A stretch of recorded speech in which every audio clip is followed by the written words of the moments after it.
Busy season then, Ben, because apparently you're not feeling quite as energised as you might do normally. Well, yeah, we're coming off of 9 days in a row, so we're down here in Norfolk doing the Broads, both in Norfolk and Suffolk, and mainly Chinese water deer, red deer, roe and muntjac, so it's been a busy one. So we've had 5 days on the trot on this job, but 9 days in a row with the team in England. Okay. Just the technical side of it, really. So now, is that a problem for the drones that they're sort of dealing with it's a beautiful day, so you'd imagine everything's really easy to see. Yeah, no, this is actually the worst weather. We've just finished this morning, finished the whole landscape. What you really want is overcast if you're doing a day survey, because as soon as that sun comes out, just like a handheld thermal imagery, it bleaches the ground, and it does a lot of false detections. It takes longer, it slows you up, but no, I mean, the weather this week's been fantastic. This was the one day of bright sunshine. So we started this morning sort of 4:30, 5, and the night vision on the drones was kicking in, so we could still get ID on the animals. And then we wrapped up before the sun became an issue. So you've caught us just at the tail end of a big survey. So this survey, how much can you tell me about what you found down here?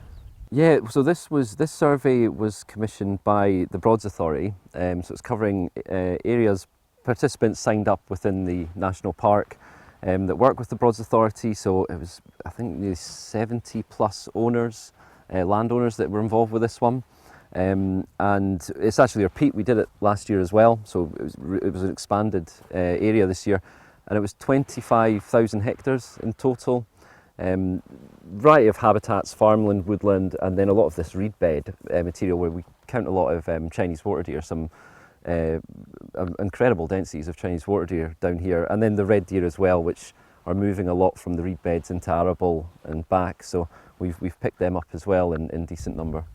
Can you tell me what some of the sizes of population? I genuinely haven't analysed this week's figures. Just on day to day, we lock that data down. But yeah, sometimes on the reed beds here, it's not uncommon to see Chinese water deer at 100 plus per square kilometre in like ideal, perfect habitat.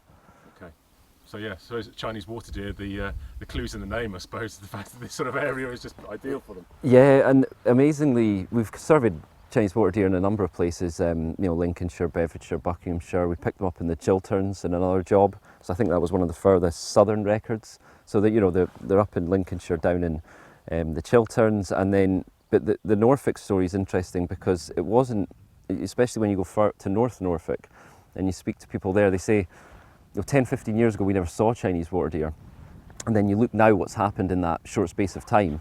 They've really dominated.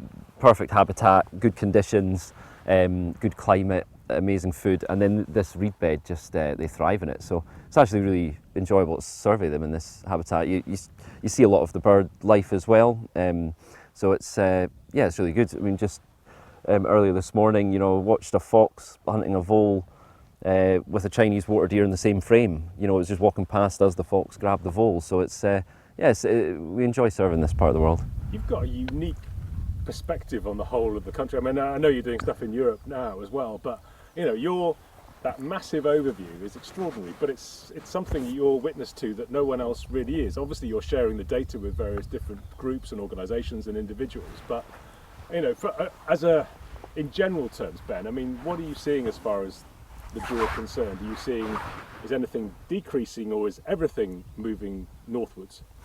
Generally we're finding things are spreading. So take boar, for example. We're finding boar in loads more locations than either previously known or they've just arrived, and we then try and get a figure on them. The spread of muntjac, that's obviously sort of ongoing all the time. Chinese water deer ongoing.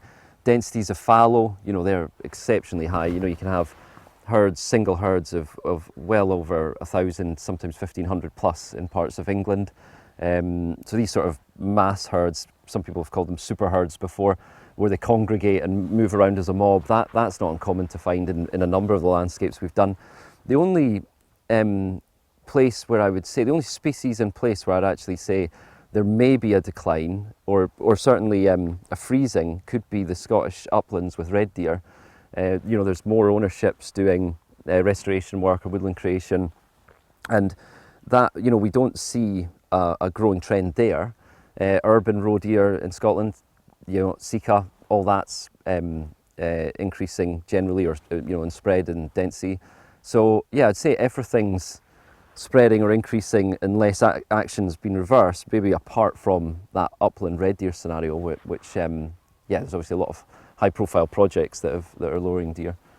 So you touched on the fact there's sort of almost land use changes, and obviously something that we've been doing with Neil with the Sika.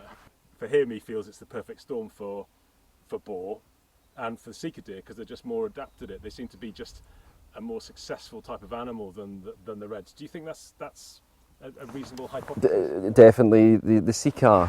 You know, we've done some projects with different organisations where we've monitored them over time. So we've done multiple surveys back to back, and with a heavy culling regime in these forests. And what you see is the red deer are get lowered, and the roe deer get lowered, you know, predictably in a lot of cases where, you know, counted X amount got culled. There's immigration, you know, things move in. But Sika in, you know, cliff faces, marshy areas, and steep, you know, steep sort of thickets, we often find that regardless of the sort of culling pressures, that those deer still remain. You know, it's almost like certain pockets of Sika just never actually need to leave that habitat, and they're always in, you know, you speak to the, you know, stalkers and see carcasses, they're always in good condition.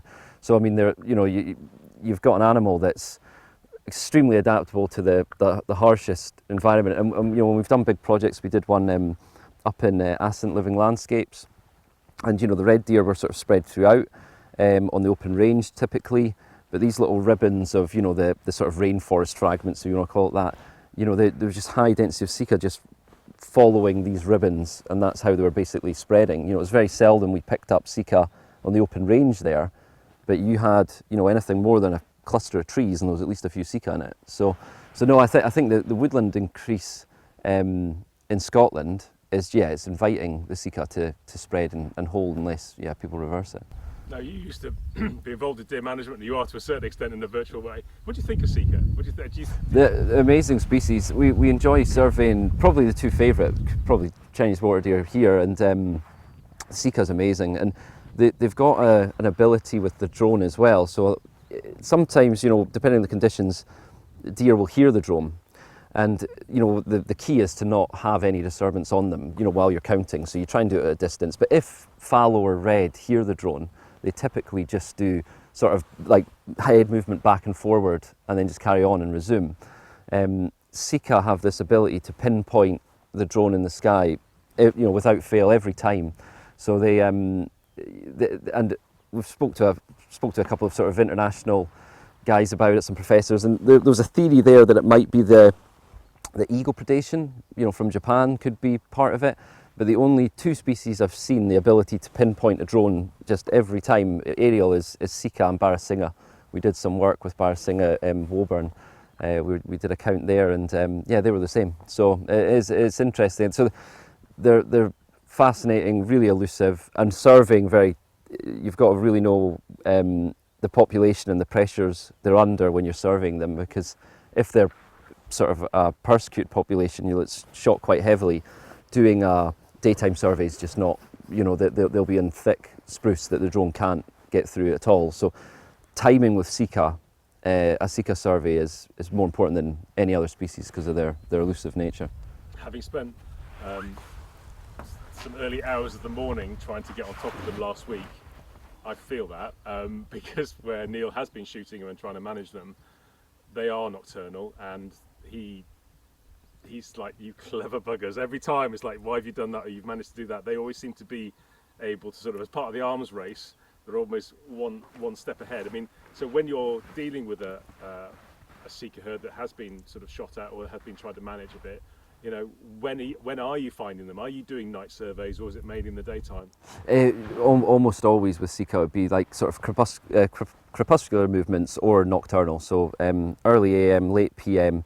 But that, you know, in England you can do fallow deer and to an extent muntjac and other species through the day where the habitat allows, you know, because of it's open forest, might be pockets of rhododendron that you need to consider and other, other factors. But with Sika and commercial forestry, they're either in or they're out. And if you want to get, any sort of baseline, there's that structure of Sitka spruce, from maybe 15 to 20 years up to 50 unthinned, where you can't penetrate it. So to get any idea, we've got, we work with statisticians and academics that help us try and understand, well, what are we missing in that wood?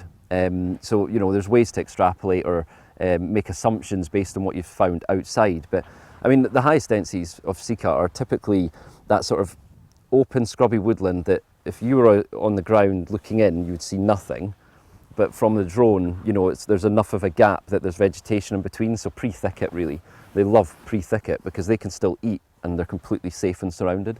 We've also just done a big project with multiple partners down in Dorset, and that was really interesting because that showed Sika a much higher density than what we typically find in Scotland. It's a sort of well-established herd around the Pool Basin, and that was interesting. Then we've also done Northern Ireland and Republic of Ireland there, where it's very Sika dominant in places. Yeah, I mean, what the prof said was that almost like deer density with Sika doesn't actually impact fecundity. So the fact that they are in large numbers doesn't actually suppress them. They will still keep breeding, which again is a sort of an issue. I mean, I spoke to Nature Scott about their sort of plans and things, and they estimated it sort of 45,000 is the sort of figure. The sort of stuff that you're doing now, do you think you will be able, not just Sika, but in general, be able to give a better perspective of deer numbers across the country for government agencies? Yeah, watch this space. We're working with Nature Scott and a few others to start looking at the samples we've got. I think we calculated that we've surveyed I think over 15% of Scotland now as a percentage, when you add all the parcels in.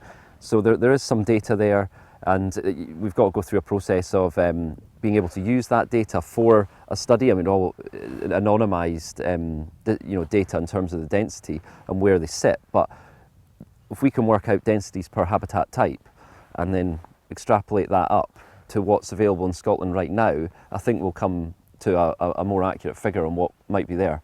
Certainly, when we're down in England here, the muntjac and the Chinese water deer densities are just incredible. And when you look at some of the literature, especially on Chinese water deer, some of the only literature really that exists and says, on giving an estimate, might say there's 5,000 or it might be this, but we've counted about 2,500 just on this one job. So when you start thinking, where there's a lag there on actually really getting to grips with just how well some of these species are doing in some habitats. And I mean, North Norfolk is sort of the most dominant we find for muntjac. Then you come down to here, the sort of South Norfolk, the Broads into Suffolk, and then the Chinese water deer really kick in. Fallow, there's lots of landscapes with fallow, Sussex, Lincolnshire, Chilterns, and we big mass fallow. So it's really interesting. Each species are thriving in different habitats, and we've hit 4 species this survey, but on a survey further north of here, we hit all 6 in the one survey. And I got 5 species on one flight point, which was that was the record. We've not had all 6 on one flight point, but 5 on a single flight point. So gives you an idea of how complex it all is with distribution and density. Okay, the stalking world, the characters involved in it. How close, say you're having a conversation with someone on the ground before you throw the drone up in the air, is there any sort of comparable density figures that you get from people on the ground to what you actually find? I mean, do people underestimate, do they overestimate? I'm talking generally. Generally, some people, some guys on the ground are amazingly dead on. I mean, there was an estate in Hampshire, and the stalker always gives an estimate of what he thinks is there prior to the survey. I've done it 3 times now, and I mean, this year he said, I think there's 220 roe on this estate, and it was 240. And so that's really, really good. We've had similar cases like that. Typically we'll count more, especially of, say muntjac or others. But then there's also lots of factors too. The pheasant season has an impact on deer, you know, if we're counting during that and if there's been movement or activity. So there's so many variables you need to consider, weather being one of them. You know, you wouldn't go and survey the rest of today, but just purely because of the weather now. So weather's a big variable. Disturbance, has there been stalking pressure the time before? What are the neighbours doing? So all these variables, but typically we count more. Some people are dead on and some people expect more, but that's a very small percentage, but that's usually when it's a transient species. So they've seen a group of a couple of hundred and then we didn't pick them up on that day, but they could have been out of our shot a kilometre away or something. So yeah, we see all the predictions. Usually people do a sweepstake before we arrive, see who's closest. Yeah. Just going back to Scotland, last couple of questions, Ben. When it comes to Sika, this film that we've been doing, Neil at the start said that although he's changed the term, he's calling it Sika-like deer, because that's what the professor said, Sika-like deer. Where do you think we'll be in a few years' time? Because Neil predicted that will become the dominant species. A Sika-like deer would become dominant in Scotland in the next 10 years. Yeah, I mean, it's definitely a hard one to predict. What we certainly know with Sika is they've always been spreading. Like they're always spreading. We're picking them up in Perthshire, East Perthshire. Stags are turning up all over the place. So they're still spreading. They're getting arguably sort of in more density as they spread. That once they take a hold, once the hinds arrive, basically, that's it. If we see one or two stags, it's sort of like, they've moved in and they're culled and that sort of stems it. But as soon as you start seeing the hinds in situ, that usually means that they're there. And then essentially, if you're wanting rid of them, if that's your objective, then the battle's on, because you've now got a breeding population there. And although people call them as well herding species, and they are, we find them in forest environments far less transient than fallow and red. So we'll just have these sort of family groups in the same locations. Survey after survey, they're in the same spots. So you don't see much movement? Different populations. So Dorset, there was movements of big herds back and forward, to grazing areas, back to refuges, where it's safe, where people can't control them, different habitats. In the Highlands, we've seen almost hill Sika in places that move around and mix with red. So we've got multiple cases where there might be a group of 30 red stags and there'll be 10 Sika stags intimately mixed with them, and they're all moving around as a single unit.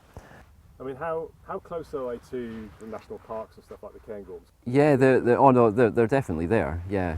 I mean, I grew up in the Cairngorms, and even when I was there, like say 20 years ago, they were starting to arrive in small numbers from two angles at least, sort of the southwest and the northwest. We were starting to see Sika turn up, but no, they're well and truly there. If you drive past Aviemore at the right time at night, you'll see Sika at the side of the road. So they've made it to the Cairngorms, yeah. Is there anywhere that they aren't anywhere yet, do you think? East of the Cairngorms, I've not came across them there, in Aberdeenshire. That's just me personally with the surveys. We've not picked them up there. So the British Deer Society's distribution map is a good broad indicator of that distribution. And I think when you look at their historic data, the map versions that they put out, you can see that expansion quite well. We can do the similar with our data, but we don't have we've not surveyed everywhere. But year on year, we're going to places and going, like there was one place out in the northwest, and Sika didn't look like they almost went past this peninsula that sticks out and went straight north. So they were north and south of this peninsula, and we surveyed that, and there was a single Sika stag in a thicket. And I said to the landowner, there was a Sika stag there, and they're like, no, we've not got any Sika here. I was like, it's definitely a Sika. So I've got a picture of it looking at the drone. So yeah, so they're turning up. They're very amazing adaptable species, and the highest densities we've came across to date have been Wicklow in Ireland, and they really have the hybridisation. The research in Scotland shows that it's happening in small places and a bit more ad hoc. One of the projects we do with drones with Forestry and Land Scotland, one of the rangers using a small drone just a couple of weeks ago got a hybrid on film beside a red stag, and it was first generation. It was very clear, and he's got a lot of experience of seeing this first generation from that pocket. And so it's possibly the first drone footage that I know of the two in Scotland side by side. So it does exist now. Can I ask about boar in Scotland? What sort of levels are we? Is this because there was supposed to be quite a decent population around Loch Ness? Is that now spreading, or is there other little pockets, do you think? Yeah, we're definitely getting them all over. When we do our sort of map of distribution, almost at all of the north side of Loch Ness, we've got right the way through to the west coast. So it's not too long before they're west to east coast in that population. Then down in the Solway Firth, down there, we've picked them up multiple times there. It's interesting because the densities in Scotland are definitely not like the most well-known population in England. Those numbers sort of don't exist yet. But what we find is, small groups that seem to travel far, utilise a big distance, but their range is huge now. In terms of what they've actually naturally colonised. The biggest group we've ever had in Scotland was 26. And that was exceptional. Typically we're finding a sow with maybe 4.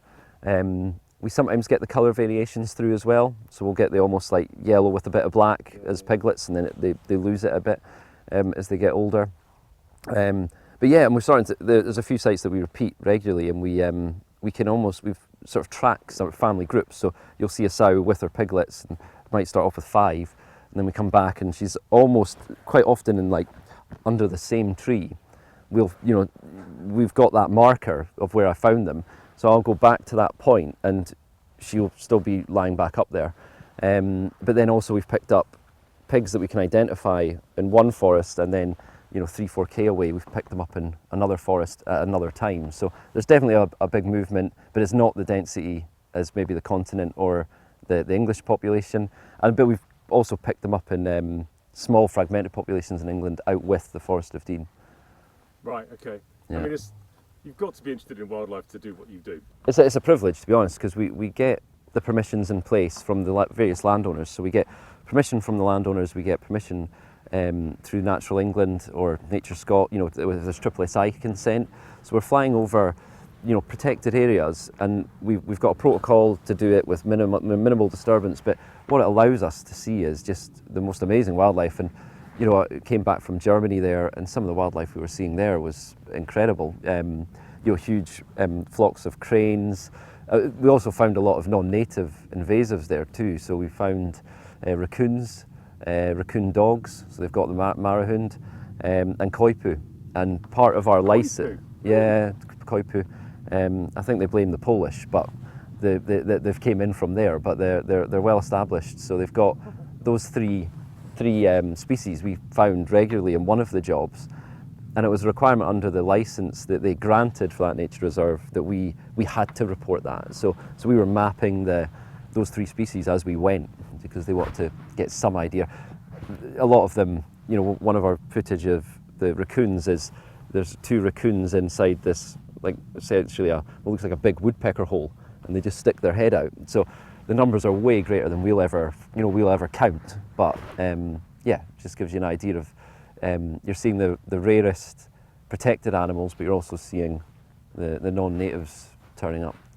So last question: do you think we'll ever do the whole nation? Do you think is your goal to do the whole of the country? No. It's there's a lot of planning required in this. So the pre-planning, there's flight restrictions, very busy airspace in Scotland, in the UK.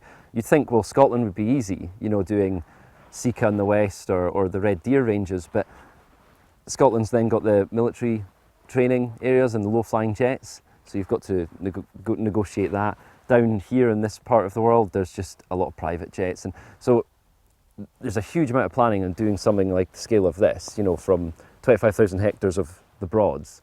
So I think you need a lot of drones to get that coverage. But if we do enough samples and keep collecting the data, hopefully we'll get the idea of what we want at the end of it. But you were there first for a lot of this stuff. Well, you're sort of a bit of a trailblazer. People have been doing the drones for a while for different uses. Like counting seals and counting seabirds. certainly with the methods that we were using in the past, and when I was doing the deer management side with the agencies, was helicopter counting, and we were doing other methods and foot counting. And when you compare what you can get quickly from that, then that is, the technology's moved on. And even our surveys from 4 years ago and how we collected it and how we interpreted it in the quality image to now is just, the leap there. And the drone that you've seen today, that's the latest sensor, and that can detect heat at 2 kilometers away. And you can literally watch a mouse and track it on the function, from 400 feet high. So the technology, it's keeping up with the technology that's going to be the next key. And machine learning, AI will be the next thing for automatic detections to make it more efficient when we do these surveys. So that'll probably be the next chapter.